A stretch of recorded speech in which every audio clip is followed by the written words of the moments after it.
with him, and seeking the priesthood also. What Moses is saying here is that God brought you as high as he's going to bring you. He said, and you want to be prophets. That's what I mean about the priesthood. He said God declared for that. So which cause both thou and all that company are gathered together against the Lord. Now I start reading the story. It says they gathered themselves against Moses. Moses put it straight, said, you guys have gathered yourselves together against the Lord, because you're demanding an office from God that God did not give to you. And what is there? This shows us, to me, this shows the plain humanity of Moses. Moses, and go back to the story again, when God first called Moses at the burning bush. And Moses said, I can't talk, I stutter, so on and so forth. So God said, okay, then I'll take your brother Aaron. He can talk real good. Aaron got a job because he could talk good, okay? Now, they have risen up against Moses and Aaron, and as Moses is trying to reason with them, he hit him, and this is his brother. He said, and what is Aaron that you murmur against him? He said, Aaron has nothing to do with this. Aaron's a high priest. Why do you don't complain and murmur against Aaron? Moses understands to murmur against him. You might call him in the congregation the high prophet. But to murmur against the high priest, who has nothing to do with it, that's how Satan is, though. Satan doesn't, he loses his rationality when he goes on an uprising like this. And Moses sent to call Dathan and Abiram, the sons of Eliab, which said, we will not come up. He said to call it, to the tabernacle that, we can get on with this. They said, we ain't coming. What do you do with that? Moses' day went from bad to worse. Okay? We will not come up. Is it a small, this they said in addition to that, is it a small thing that thou hast brought us up out of the land that floweth with milk and honey? You catch that? That you brought us up out of a land that floweth with milk and honey. Right. What are you talking about? Egypt. When did milk and honey flow in Egypt? And he says it's going to take them to a land that does flow with milk and honey. But they said it is a small thing that you have brought us up out of the land that flows with milk and honey to kill us in the wilderness. Why did he do that? I'm sure if Moses had his way, and if Moses could ask him, he said, look, if I had my brothers, I left you all in Egypt. And once you got out of Egypt and had my way about it, I left you in the wilderness. Or once you crossed the Red Sea, I left you behind the Red Sea. I'm sure the lot of places that Moses thought many times, I'm going to just leave him here.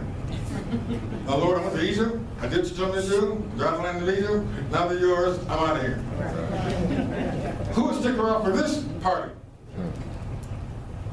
Except thou make thyself altogether a prince over us. Moreover, thou hast not brought us into a land that floweth with milk and honey. All reasoning gone. What was Moses governed by in leading them?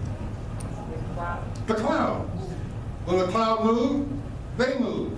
When the cloud stopped, they had to stop. If the cloud wasn't moving, they couldn't move. So now they're blaming Moses, but in the burden here are actually just saying this cloud or God has not brought us to the land he promised us. Right. The whole thing is against God, bottom line. Okay? Or giving us inheritance of fields and vineyards. Will thou put out the eyes of these men? Now, where have you read anywhere in history that Moses put somebody's eyes out? Never did, huh? It shows how far the enemy will go in making accusations with him. Okay? They'll put their eyes out. We would not come up. This is a bold, they call it on ship, mutiny. It's a mutiny. And Moses was very wrong. This is the man that God said was the most humble and meekest man on the earth. Now they got Moses on the character. Moses was very wrong.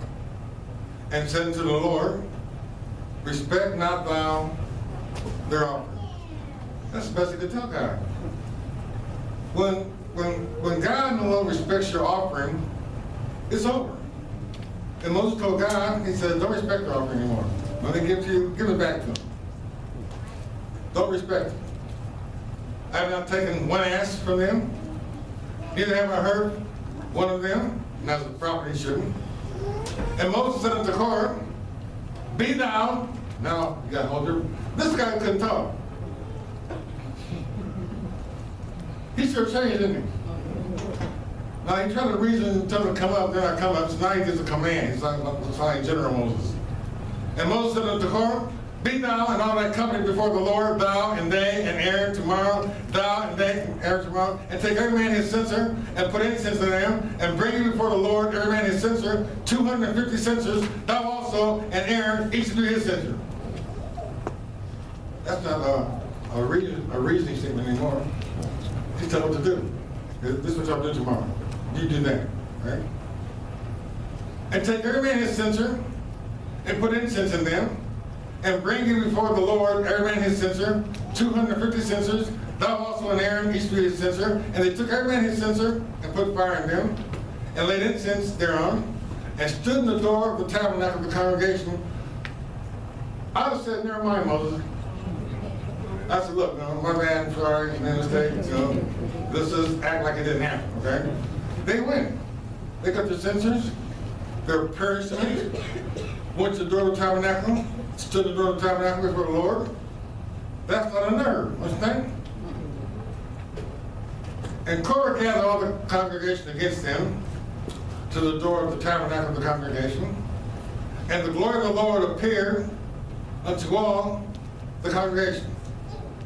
Now the glory of the Lord, this cloud, only way I can picture this, is that the cloud came out of the sky and came down to their level and appeared to the whole congregation. And the Lord spoke unto Moses and to Aaron, saying, this is God talking, separate yourselves from among this congregation, that I may consume them in a moment. That's why Moses fell into space the first time when they started talking, because he knew they crossed the line, a major line, and God said, step away, I'm going to consume the whole congregation. That's the minute when it says that he appeared to all the congregation in verse 19, and God came down to appear for everybody because he wanted everybody to see him destroy them. God no joke. He really ain't. And they fell upon their faces and said, oh God, who fell upon their faces? Moses and Aaron. Oh God, the God of the spirits of all flesh, shall one man sin, and wilt thou be wroth with all the congregation? They're trying to pick God. They're trying to save 600,000 people's lives right now. Well, the answer to that question is, yeah. Yeah, he can. Because God knew, Moses was telling God didn't know. God knew when men sinned. You know why God's brought the congregation? Because they allowed it. The congregation allowed it. God's been telling us some time now that we need to speak in the congregation, in the pews, to speak up. We had the issue of people talking in church, you know, while the Lord's talking. I said, God needs somebody with enough backbone to turn around and tell somebody, will you please quit talking? Right? He's going to kill them because they allowed Korah to do what Korah was doing. It should have never gotten to Moses. He should have stopped it in the congregation. Y'all with me? Yes. Okay? All right. Y'all got a job too. Not just me. All right? He'll kill them all. And the Lord spake unto Moses, saying, speaking to the congregation, saying, get you up from about the tabernacle of Korah, Dathan, and Abiram. Moses' prayer worked. God's going to destroy them all, so God's okay, tell you what, because you said that to me, then you tell everybody to get away from them. Okay? And Moses rose up and went into Dathan and Abiram, and the elders of Israel followed him. And he spake to the congregation, saying, depart, I pray you, from the tents of these wicked men, and touch nothing of theirs, lest you be consumed in all their sins. So they gathered from the tabernacle of Korah, Dathan and Abiram, on every side, and Dathan and Abiram came out and stood in the door of their tents, and their wives, and their sons, and their little children. And Moses said, hereby you shall know that the Lord has sent me to do all these works, for I have not done them by my own mind, Who would have? They should have known that already, right? If these men died the common death of all men, or if they be visited after the visitation of all men, then the Lord hath not sent me. But if the Lord make a new thing, and the earth open her mouth, he didn't say that. He said if. And he's using it as an example, but it's like, as an example, if the Lord should do a new thing, let's say the earth opened its mouth and swallowed them up alive, Moses did not ask God to do that. Understand that? Moses simply used his imagination. He said, if they die a regular death, a common death, then God didn't send me. Okay? But if they die an abnormal death, an untimely death, in an unusual way, he said, then you know that God has sent me. And he used an example. But Moses never once asked God to open the earth to swallow them up. That would be Moses' character. Moses, being the man he was, would never ask that from God. But he thought about it. In his mind, he's saying, I wish the earth would open up and just swallow these guys up. And get rid of this headache once and for all. But if the Lord makes a new thing, and the earth opened her mouth and swallowed them up, with all that appertaining to them, and they go down quick into the pit, then you should understand that these men have provoked the Lord. And it came to pass, as he had made an end of speaking all these words, that the ground clave asunder that was under them, and the earth opened her mouth and swallowed them up, and their houses, and all the men that appertained unto Korah, and all their goods, they and all that did appertain to them, went down alive into the pit. What kind of commotion would that be? I mean, the sound of the earth opened up, it's going to make a lot of noise. Then all of a sudden they go down into it, screaming going on. Then the earth makes everything real quiet, all of a sudden it closes back down and you hear no noise. All over. And this, how would that affect the rest of the congregation? I'd be cool with none of them, okay? I wouldn't say anything against Moses. I wouldn't listen to anything said against Moses. I'd be a whole different person after watching that take place. All of a sudden, there's at least 250 men that are no longer there, and their families, and the things that their goods, their tents, their possessions, is like as if they never existed. Just gone in a moment. Where's the name? 33? They and all that appertain to them went down alive into the pit, and the earth closed upon them, and they perished from among the congregation. And all Israel that were round about them fled at the cry of them, for they said, lest the earth swallow us up also. Why would they say that? Because they knew they deserved it. They deserved to be swallowed up. And there came out a fire from the Lord, and consumed the 250 men that offered incense. And the Lord spake unto Moses, saying, that's another story, right? Later on, in the same area here, they're going to accuse Moses of killing the people of the Lord. And that's when God said, I'm going to just, they said, I'm going to kill the people of the Lord, I'm going to kill all. And again, Moses prayed that wouldn't happen. And it didn't. I got another story. Book of 2 Kings. This one's scary. They're all scary.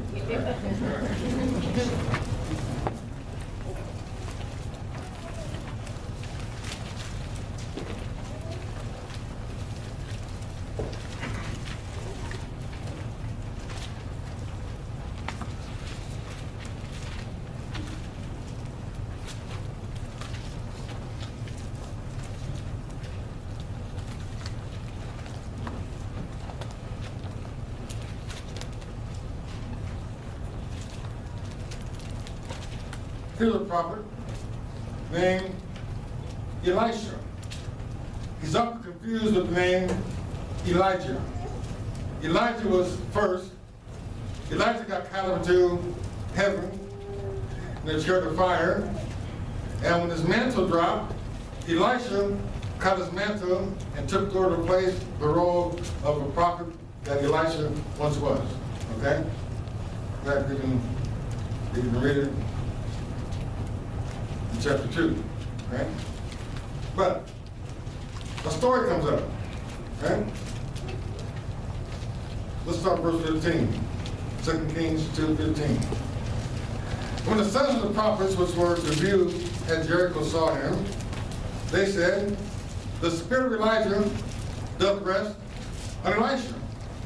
And they came to meet him, and bowed themselves to the ground before him.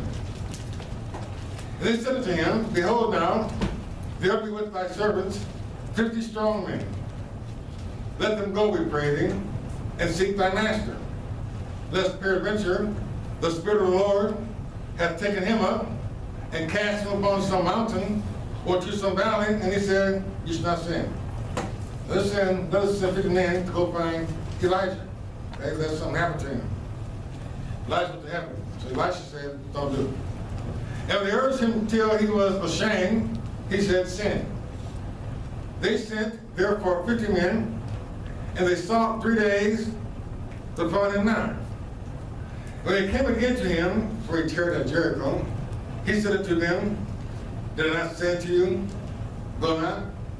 They went to go find Elijah, his master. He said, don't look for him. Because Elisha knew that Elijah had gone to heaven. They kept on pressing upon him and said to him, he was ashamed. He said, okay, go look for him. So the 50 men went out, 50 strong men went out to find him, came back, couldn't find him. He said, I told you not to go. And the men of the city said unto Elisha, behold, I pray thee, the situation of this city is pleasant, as my Lord seeth, but the water is not, and the ground bare. It had poison water in it. Pretty city, pleasant city, but poison water, and the ground wouldn't grow anything. Now that's the prophet's headache, right? Again, here's the prophet. Now they're going to tell, since he's in charge now and not your master, couldn't find him, we're going to bring this problem to you. We got a city here that nothing grows and the water's poison, but it's a nice city. And he said, bring me a cruse and put salt therein. And they brought it to him. And he went forth into the spring of the waters and cast the salt in there and said, thus said the Lord, I have healed these waters. There shall not be from thence any more death or barren land. So the waters were healed unto this day, according to the saying of Elisha, which he spake. How like that? He said, okay, we got a problem. The need of a prophet in their midst is important. In this case, this is life and death. When the water's bad, everybody's dying a slow death. They're going to all die eventually. If the land's barren, nothing grows, food is light, that's energy. And so they took to the prophet said, okay, here's what you do. He did that, he said, now the Lord said, I have healed these waters. There shall not be from thence any more death or barren land. So the waters were healed unto this day, according to the saying of Elisha, which he spake. And he went up from thence unto Bethel, where Bethel means what? House of God. Okay? Now as he was going up, by the way, there came forth little children out of the city and mocked him and said unto him, go up, thou bald head, go up, thou bald head. Now before you read the rest of it, read ahead of me.